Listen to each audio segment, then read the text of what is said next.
প্রিয় ও স্নেহের ক্লাস সেভেনের ছাত্রছাত্রী বন্ধুরা, আশা করি তোমার সবাই ভালো আছো। আজ আমরা যে বিষয়টি নিয়ে আলোচনা করব, ক্লাস সেভেনের সেকেন্ড ইউনিট টেস্ট অর্থাৎ দ্বিতীয় পর্যায়ক্রমিক মূল্যায়নের ইতিহাসের প্রশ্নপত্র নিয়ে। দেখো, সরাসরি সিনেমা ক্লাস সেভেনের ইতিহাসের প্রশ্নপত্রটি দেখতে পাচ্ছ। ফুল মার্কস তোমাদের রয়েছে 50, সময় তোমাদের রয়েছে 1 ঘন্টা 30 মিনিট। একে থেকে রয়েছে সঠিক উত্তর নির্বাচন করো যে কোনো 10টি প্রশ্নের, মানে 1 করে 1 × 10 = 10। তুগলক বংশের প্রতিষ্ঠাতা ছিলেন গিয়াসউদ্দিন বলবন, গিয়াসউদ্দিন তুগলক, মোহাম্মদ বিন তুগলক, ফিরোজ শাহ তুগলক, গিয়াসউদ্দিন তুগলক। পাগলা রাজা বলা হয় ইলতুৎমিশকে, আলাউদ্দিন খলজিকে, মোহাম্মদ বিন তুগলককে, ফিরোজ শাহ তুগলককে, মোহাম্মদ বিন তুগলককে। দিল্লিতে রেশন ব্যবস্থা প্রবর্তন করেন মোহাম্মদ বিন তুগলক, আলাউদ্দিন খলজি, ফিরোজ শাহ তুগলক, ইলতুৎমিশ, আলাউদ্দিন খলজি। দাগ হুলিয়া ব্যবস্থা চালু রেখেছিলেন বাবর, হুমায়ুন, শেরশাহ, আকবর, শেরশাহ। ভারতবর্ষের প্রথম মুঘল বাদশাহ ছিলেন আকবর, বাবর, হুমায়ুন, শেরশাহ, বাবর। হৌজ-ই সুলতানি খনন করেছিলেন ইলতুৎমিশ, গিয়াসউদ্দিন বলবন, আলাউদ্দিন খলজি, গিয়াসউদ্দিন তুগলক, ইলতুৎমিশ। মুঘল আমলে ভারতের প্রধান বন্দর ছিল উত্তর হবে সুরাট। ইউরোপ থেকে জলপথে প্রথম ভারতে আসে পর্তুগিজরা। বান্দিগানি চিলগানির সদস্য ছিলেন গিয়াসউদ্দিন বলবন। খলজি বিপ্লব হয় 1290 খ্রিস্টাব্দে। আকবরের শাসন ব্যবস্থা প্রশাসনিক পদগুলিকে বলা হতো মানসাব। দিল্লি শহরের জল সরবরাহের গুরুত্বপূর্ণ উৎস ছিল উত্তর হবে হৌজ বা তালাও।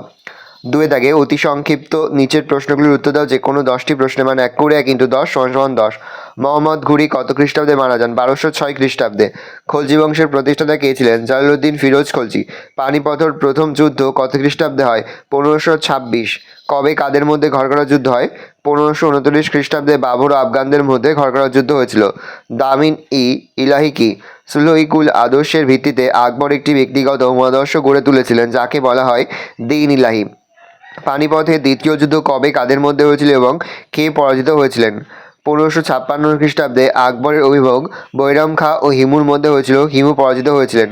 ভাস্কো দা গামা কত খ্রিস্টাব্দে ভারতে আসেন? 1498 খ্রিস্টাব্দে। দিল্লি ও দৌলতের মধ্যে পথ বানানো হয় কার সময়? মোহাম্মদ বিন তুগলকের সময়। সুলতানি যুগের শেষ সুলতান কে ছিলেন? ইব্রাহিম লোদি। লোদি বংশের প্রতিষ্ঠাতা কে ছিলেন? বহল্লল লোদি। আকবর কাকে রাজা উপাধি দেন? বীরবলকে। মুঘল আমলের প্রধান মুদ্রা কী ছিল? মুঘল আমলের প্রধান মুদ্রা ছিল রূপো দিয়ে তৈরি রূপায়া। থাকে 2 থেকে 3টি বাক্য যে কোনো 4টি প্রশ্নের, মান 2 করে 2 × 4 = 8। আলাউদ্দিন খলজি কেন বাজারদর নিয়ন্ত্রণ ব্যবস্থা চালু করেছিলেন? আলাউদ্দিন খলজির শাসন ব্যবস্থা পুরোপুরি সামরিক শক্তির ওপর নির্ভরশীল ছিল। তাই তিনি এক বিরাট সৈন্যদল গঠন করেন এবং ওই সৈন্যদলদের বেতন নির্দিষ্ট করে দেন। এই বিরাট সেনাবাহিনীর ব্যয় নির্বাহ ও দিল্লির নাগরিকদের স্বল্প মূল্যে ভোগ্যপণ্য সরবরাহের জন্য আলাউদ্দিন খলজি সমস্ত নিত্য প্রয়োজনীয় জিনিসপত্রের দাম ঠিক করে দেন। সুলতানের ঠিক করে দেওয়া দামের থেকে বেশি দাম নিলে বা ক্রেতাকে ওজনে ঠকালে কঠোর শাস্তি দেওয়ার বিধান ছিল। ইলতুৎমিশকে দিল্লি সুলতানির প্রকৃত প্রতিষ্ঠাতা কেন বলা হয়?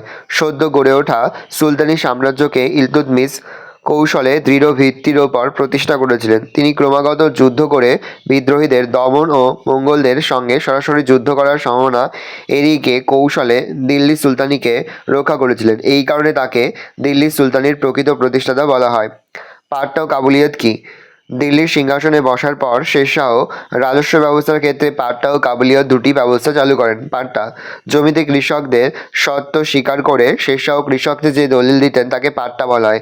পাট্টায় কৃষকের নাম, জমিতে কৃষকের অধিকার, কত রাজস্ব দিতে হবে প্রভৃতি লেখা থাকত।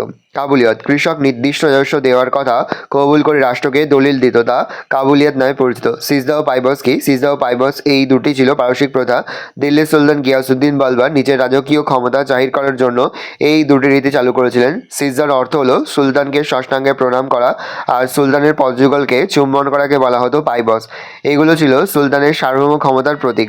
মুঘলরা কেন নিজেদের বাদশাহ বলতো? মুঘলরা সার্বভৌম শাসকদের ক্ষেত্রে পাদশাহ বা বাদশাহ শব্দটি ব্যবহার করত। বাদশাহ বা পাদশাহ বা পাদশাহী শব্দগুলি ফার্সি।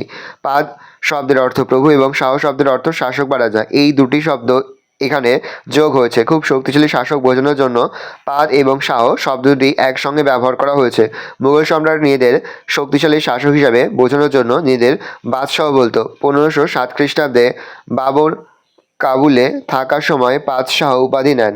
হুন্ডি কি? তুর্কি শাসকদের আমলে সারাফরা এক ধরনের কাগজ চালু করেন। বণিকরা কোনো এক জায়গায় সারাফকে টাকা জমা দিয়ে সেই কাগজ কিনত এবং অন্যরা তা ভাঙিয়ে নিতে পারত। এই কাগজকে বলা হতো হুন্ডি। সুলুইগুল কি? বহু ধর্ম সমন্বিত সুবিশাল ভারতবর্ষে সাম্রাজ্য গঠন ও তার সাহিত্য রক্ষার জন্য আকবর সুলহিকুল নীতি গ্রহণ করেন। সুলহিকুলের অর্থ হলো পরধর্ম সহিতা।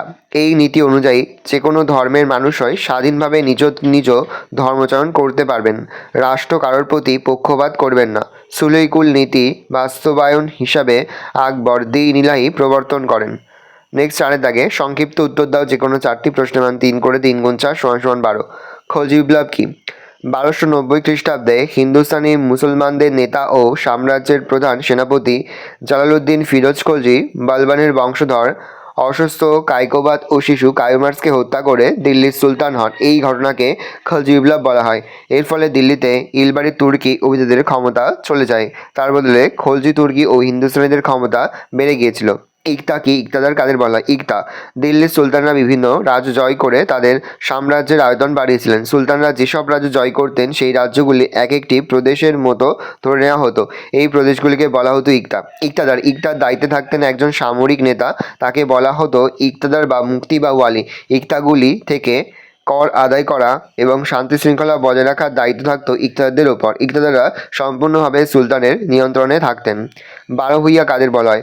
মুঘল সম্রাট জাহাঙ্গীরের সময় বাংলার যে 12 জন হিন্দু জমিদার এবং আফগানরা মুঘলদের বিরুদ্ধে বহুবার বিদ্রোহ করেছিলেন তাদের একসঙ্গে 12 ভূঁইয়া বলা হতো। 12 ভূঁইয়া বলা হলেও প্রকৃতপক্ষে এদের সংখ্যা ছিল 12 থেকে অনেক বেশি। 12 ভূঁইয়াদের মধ্যে উল্লেখযোগ্য ছিলেন প্রতাপাদিত্য, চাঁদ রায়, কেদার রায়, ঈশা খান প্রমুখ। শেষ পর্যন্ত জাহাঙ্গীর এদের নিজের নিয়ন্ত্রণে আনতে পেরেছিলেন। নেক্সট, সুলতানি যুগে কেন দিল্লিতে রাজধানী স্থাপন করা হয়? ভৌগোলিক অবস্থান, নিরাপত্তা, বাণিজ্যিক সুবিধা ও প্রশাসনিক সুবিধার জন্য সুলতানি যুগে দিল্লিতে রাজধানী স্থাপন করা হয়। ভৌগোলিকভাবে দিল্লির অবস্থান আরাবল্লী শৈলশিলার একটি প্রান্ত ও যমুনা নদী বিধৌত সমতলের সংযোগস্থলে। তাই এখানে আরাবল্লীর পাথর দিয়ে জমির ঢাল অনুযায়ী সুরক্ষিত দুর্গ নির্মাণ করা সহজ ছিল। 2 প্রধান জলপথ যমুনা নদী শহরের পূর্ব দিকের প্রাকৃতিক সীমানা নির্ধারণের সুবিধা থাকার জন্য সুলতানরা দিল্লিতে রাজধানী স্থাপন করেন। নেক্সট, শেরশাহের শাসন সংস্কার সম্পর্কে কী জানা যায়? শেরশাহ মাত্র 5 বছরের শাসনকালে এক সুষ্ঠু উন্নত শাসন ব্যবস্থা গড়ে তুলেছিলেন। তার শাসন ব্যবস্থার প্রধান লক্ষ্য ছিল মানব কল্যাণ। শেরশাহের শাসন ব্যবস্থার মানবিক দিক: 1. রাস্তা নির্মাণ। সাম্রাজ্যের বিভিন্ন স্থানে যাতায়াতের সুবিধার জন্য শেরশাহ বহু রাস্তা নির্মাণ করেন। এগুলির মধ্যে উল্লেখযোগ্য বাংলার সোনারগাঁ থেকে সিন্ধু প্রদেশ পর্যন্ত নির্মিত রাস্তা সড়ক-ই-আজম। বর্তমানে এই রাস্তাটির নাম গ্র্যান্ড ট্রাঙ্ক রোড। বৃক্ষরোপণ ও সরাইখানা নির্মাণ। পথচারীদের সুবিধার জন্য রাস্তার দুপাশে শেরশাহ গাছ লাগানোর ব্যবস্থা করেন এবং তাদের বিশ্রামের জন্য নির্দিষ্ট দূরত্ব অনুযায়ী সরাইখানা নির্মাণ করেন। ডাক ব্যবস্থার প্রবর্তন: শেরশাহ ঘোড়ার মাধ্যমে ডাক যোগাযোগ ব্যবস্থার সংস্কার করেন। এর ফলে যোগাযোগ ব্যবস্থার উন্নতি ঘটে। 4. উৎপাদন শক্তি নির্ভর রাজস্ব। উৎপাদন শক্তি অনুযায়ী জমিগুলোকে ভাগ করে শেরশাহ রাজস্ব নিতেন। 5. পাট্টা প্রদান। জমিতে কৃষকের অধিকার স্বীকৃত হলে তাকে পাট্টা প্রদান করতে হতো। 6. রাজস্ব মুকুব। দুর্ভিক্ষ বা প্রাকৃতিক দুর্যোগের ফলে উৎপাদন ব্যাহত হলে রাজস্ব মুকুব করা হতো। বিচারের ধারণা: শেরশাহ বিচার ব্যবস্থা ছিল নিরপেক্ষ ও আধুনিক। উপসংহার: মাত্র কয়েক বছর রাজত্ব করলেও এই অল্প সময়ের মধ্যেই শেরশাহ তার শাসন নৈপুণ্যের পরিচয় দেন এবং তার সংস্কারগুলি ভিত্তি করেই আকবর মুঘল শাসন কাঠামো সুসংহত করে। 5 দাগে যে কোনো 2টি প্রশ্ন তথা প্রশ্নের মান রয়েছে 5 করে 5 গুণ 2 সমান 10। প্রথম প্রশ্ন খুবই গুরুত্বপূর্ণ। সুলতান রাজিয়ার কৃতিত্ব আলোচনা করো। উত্তর লিখবে, ইলতুৎমিশের সার্থক উত্তরাধিকারী ছিলেন সুলতান রাজিয়া। তিনি ছিলেন ইলতুৎমিশের সন্তানদের মধ্যে যোগ্যতম। তার শাসনকাল দিল্লি সুলতানের ইতিহাসে দুভাগে উল্লেখযোগ্য হয়ে আছে।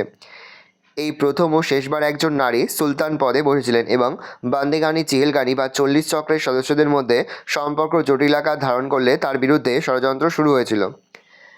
একজন নারী সুলতান রাজিয়া সিংহাসনে বসেছিলেন সেনাবাহিনী, অভিজাতদের একাংশ ও দিল্লির সাধারণ লোকেদের সমর্থন নিয়ে। একজন নারী হয়েও তিনি পুরুষদের মতোই রাজদরবারের শাসনকার্য পরিচালনা করতেন এবং প্রজাদের অভাব অভিযোগের সমাধান করতেন। তিনি পুরুষদের মতো ঘোড়ার পিঠে চড়ে যুদ্ধ করা প্রভৃতি কাজে সমান দক্ষতা দেখিয়েছিলেন। 40 চক্রের বিরোধিতা। রাজিয়া কেন্দ্রীভূত রাষ্ট্র ব্যবস্থা গড়ে তোলার জন্য অন্যায়ভাবে ক্ষমতা ভোগকারী তুর্কি অভিজাতদের দমন করতে সচেষ্ট হয়েছিলেন, কারণ তুর্কি অভিজাতদের একটি অংশ তার সিংহাসনে বসা নিয়ে চরম আপত্তি করেছিল। 3 রাজপুত বিরোধিতা। উত্তর পশ্চিম ভারতের রাজপুত রাজারাও রাজিয়ার শাসনের বিরোধিতা শুরু করেছিলেন। রাজিয়া কিন্তু বিদ্রোহ দমন করলেও শেষ রক্ষা করতে পারেননি। 4 পরিণতি। রাজিয়ার পুরুষের মতো আচরণ ও এক হাবশি নেতাকে সেনাপতি করার ফলে তুর্কি অভিজাতরা ক্ষুব্ধ হয়ে ওঠে। বিদ্রোহী অভিজাতদের মধ্যে ভাঙন ধরাতে রাজিয়া আলতুনিয়া নামে এক অভিজাতকে বিবাহ করেন। অবশেষে বিদ্রোহীদের ষড়যন্ত্রে রাজিয়া ও তার স্বামী নিহত হন। মূল্যায়ন। ঐতিহাসিক মিনহাজ-ই সিরাজের বক্তব্য অনুযায়ী সুলতান রাজিয়া বাংলাদেশ থেকে সিন্ধু প্রদেশ পর্যন্ত সকল আমির ও প্রাদেশিক শাসনগণের বশ্যতা আদায় করতে সমর্থ হয়েছিলেন। তার মতে রাজিয়ার মধ্যে দিল্লির সুলতান পদ অধিকার করার মতো সব গুণই ছিল। নেক্সট, মুঘল সম্রাট আকবরের কৃতিত্ব আলোচনা করো। পয়েন্ট করে ভূমিকা। মুঘল সাম্রাজ্যের প্রকৃত প্রতিষ্ঠাতা ছিলেন আকবর হবে। সাম্রাজ্য বিস্তার, প্রশাসনিক দক্ষতা, বিদ্যোৎসাহিতা, ধর্মীয় উদারতার জন্য তিনি ইতিহাসে বিখ্যাত হয়ে আছেন। পয়েন্ট করবে সাম্রাজ্য বিস্তার। দেখে নাও, আমি আস্তে স্ক্রল ডাউন করছি, তোমরা কিন্তু অবশ্যই ভিডিও থামিয়ে বা স্ক্রিনশট নিয়ে কিন্তু তোমাদের খাতে নোট ডাউন করে নেবে। তারপরে পয়েন্ট করবে শাসন ব্যবস্থা। নেক্সট পয়েন্ট মানসাবদারি প্রথা। নেক্সট পয়েন্ট রাজস্ব ব্যবস্থা। নেক্সট পয়েন্ট ধর্মীয় উদারতা। শেষ পয়েন্ট করবে উপসংহার। দেখে নাও। নেক্সট কোশ্চেন, দিল্লি সুলতানদের আমলে ব্যবসা বাণিজ্যের বিস্তার কেন ঘটেছিল? দেখে নাও। 1 নতুন শহর। 2 আইন শৃঙ্খলা। 3 যোগাযোগ ব্যবস্থা। 4 সুলতানদের প্রয়োজনে বাণিজ্যিক বিস্তার। ভালো করে দেখে নাও, এই রয়েছে টোটাল তোমাদের সেকেন্ড ইউনিট টেস্ট অর্থাৎ দ্বিতীয় পর্যায়ক্রমিক মূল্যায়নের ক্লাস 7-এর ইতিহাসের প্রশ্নপত্র। ভালো করে প্রশ্নপত্রটা দেখে নাও।